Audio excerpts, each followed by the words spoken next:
La CETIB ne peut proposer des tests de dépistage à son personnel, selon l'ABSIN.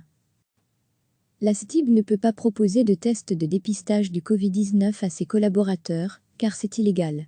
C'est en tout cas ce qu'affirme aujourd'hui l'ABSIN, l'association belge des syndicats médicaux. À la suite de l'annonce du décès d'un de ses chauffeurs de bus, la CETIB avait annoncé par communiqué qu'elle avait l'intention de proposer un dépistage gratuit à ceux qui le souhaitent, même s'ils ne présentent aucun symptôme. C'est illégal, regrette Philippe Devos, président de l'ABSIN. Depuis une semaine, un nouvel arrêté royal limite la possibilité de test uniquement aux indications définies par Sciences Anno, qui sont d'être un patient avec des symptômes. Donc les patients sans symptômes ne sont pas autorisés à être dépistés, même s'ils souhaitent payer de leur poche entièrement. C'est exceptionnel en médecine qu'un patient qui veuille payer lui-même un test ou un examen ne puisse pas l'avoir. Et nous ne comprenons pas pourquoi à l'ABSIN. Dans cet arrêté royal datant du 13 mai 2020, il est spécifié que seuls les patients présentant les critères de dépistage définis par Sciences Anno peuvent bénéficier d'un test PCR ou de sérologie d'antigènes. On sait qu'il y a une pénurie des frottis. Il est logique de limiter l'accès aux frottis pour laisser la priorité aux gens malades, c'est la même logique que pour les masques.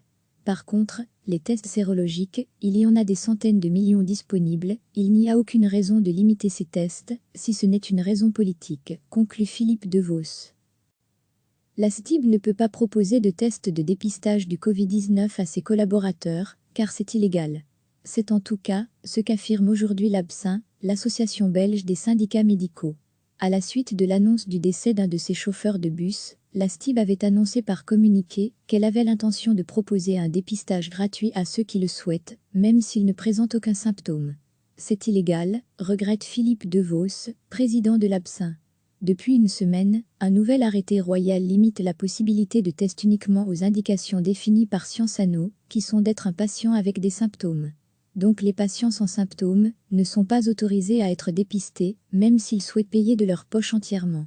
C'est exceptionnel en médecine qu'un patient qui veuille payer lui-même un test ou un examen ne puisse pas l'avoir. Et nous ne comprenons pas pourquoi à l'ABSIN. Dans cet arrêté royal datant du 13 mai 2020, il est spécifié que seuls les patients présentant les critères de dépistage définis par Sciences Anno peuvent bénéficier d'un test PCR ou de sérologie d'antigènes.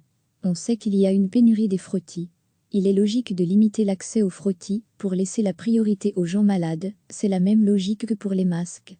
Par contre, les tests sérologiques, il y en a des centaines de millions disponibles, il n'y a aucune raison de limiter ces tests, si ce n'est une raison politique, conclut Philippe Devos.